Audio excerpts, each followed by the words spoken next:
I too would like to welcome the Minister to the House this evening for this bill, a very important bill which will amend Section 37(1) of the Employment Equality Bill and which, when passed, would finally end the power of state-run religious organisations or institutions to avoid employing or firing a person on the grounds of their sexuality or for being a single mother, and will allow people to speak about their sexuality in the workplace. I would also like to welcome the members in the gallery from Glen, INTO, Labour LGBT and ICTU, who are also present. Equality is a fundamental basic human right. Individuals in society have the right to seek gainful employment and to advance in that employment without being discriminated against because of personal characteristics unconnected with their work performance. The passing of this bill will ensure that religious-run or controlled schools or hospitals will no longer be protected from discriminating against employees on the grounds of religious ethos because of their sexuality or because they may be single mothers. I am pleased that this bill fulfils Labour's commitment in government to introduce legislation which will ensure greater employment equality, particularly for people who are in the minority, and will ensure that employees are protected against discrimination at all times based on their sexuality. Our society has witnessed many changes on all aspects of life in recent decades. I think everybody will agree that this is we have moved quite a lot and advanced quite a lot in recent decades.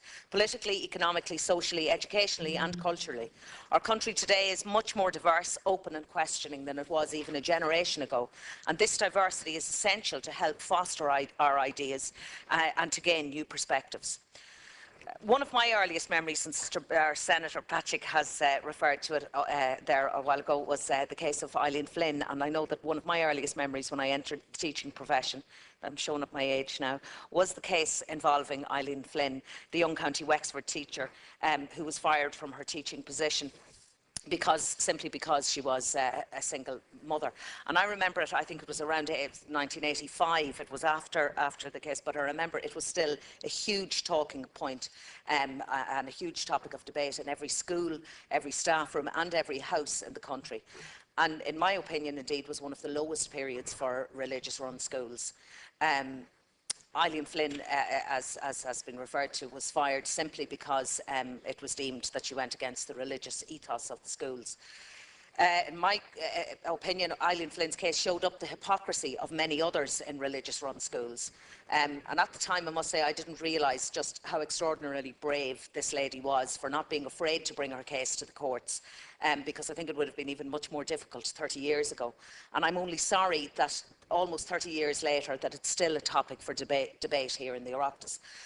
I would like to believe that we have in recent years moved away from such closed thinking, and that we base, and that we should base, a teacher or a medical profession's merit on their performance in the job rather than on their sexuality or what goes on in their private lives.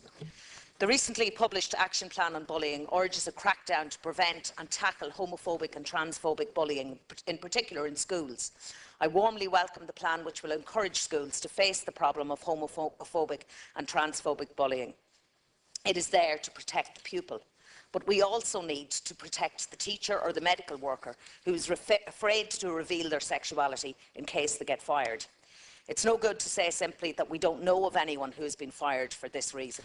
We have to be able to categorically say that it will not be possible for any person to lose their job because of their sexuality. Children in schools, and I say this as an educator, children in schools can be particularly astute at spotting weaknesses in others, including their teachers, sometimes particularly their teachers. If the teacher who is gay or lesbian does not feel protected within their job, then they can often show their susceptibility within the classroom. This can easily be acted on, and the teacher, or indeed in the case of a hospital or medical professional, can become the target of indirect or even sometimes direct bullying. This leaves them in a position where they would be afraid to report it to the school authorities, fearing that it could affect their position within the school, and thus leaves them feeling very isolated and withdrawn, and can affect their daily working life within the school.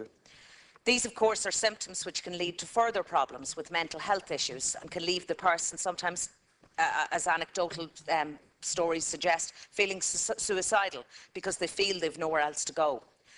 Teenagers who also perhaps are at a vulnerable age and who perhaps may have realised that themselves are gay or lesbian may see this teacher then as a vulnerable person, which in turn can cause them to fear coming out. So it becomes a vicious circle. The bill before us tonight is a response to the changes that are continually evolving in our society.